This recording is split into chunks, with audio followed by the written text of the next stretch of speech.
암호하고 있고 tRNA 등등을 암호하고 있고, 그러니까 100%에서 1.5% 뺀 98.5%는 전사되지 않는다는 얘기입니다.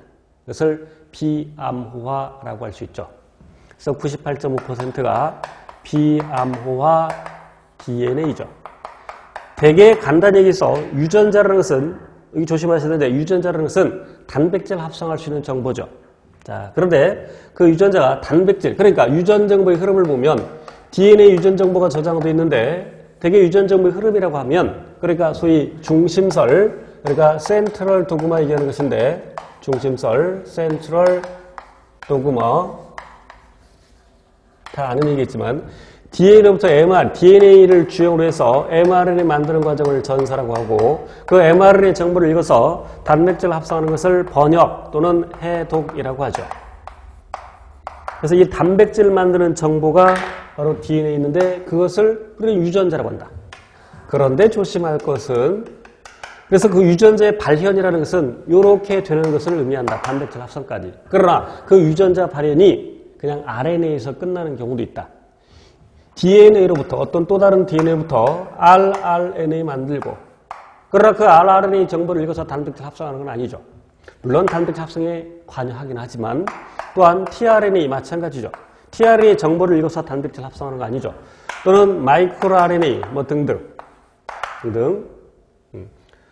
자, 그래서 이런 rRNA나 tRNA 그리고 마이크로 RNA로 전사되는 그 DNA도 유전자라고 합니다. 조심하셔야 돼요.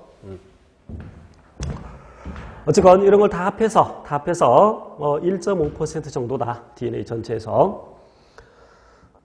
그래서 4번, 인간 유전체 대부분은 유전자로 이루어져 있지 않다. 맞는 말이죠. 그래서 202번의 답은 3번. 203번 문제. 인간 유전체에 대한 설명으로 옳지 않은 것은 1번. 다른 포유류와 암호화된 유전자 개수가 비슷합니다. 이것도 꽤 지엽적으로 출제를 했어요. 자, 이렇게 어려운 문제가 사실은 1번 같은 걸 본 적이 없다. 그러면 그래도 문제는 풀 수 있죠. 명확한 것이 있으면 그걸 답으로 고르면 됩니다. 자, 2번 볼게요. 사람의 유전자 밀도는 세균보다 낮다. 이거 설명한 것 같은데, 자, 세균의 경우에는 그 하나 유전자 내에 인트론이 없죠.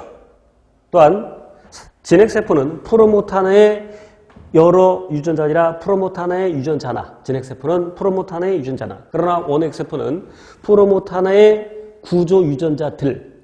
그래서 같은 길이에 DNA 같은 길이에 원핵세포와 진핵세포 중에서 누가 유전 정보를 더 많이 저장할 수 있냐면 원핵세포가 더 많이 저장할 수 있죠.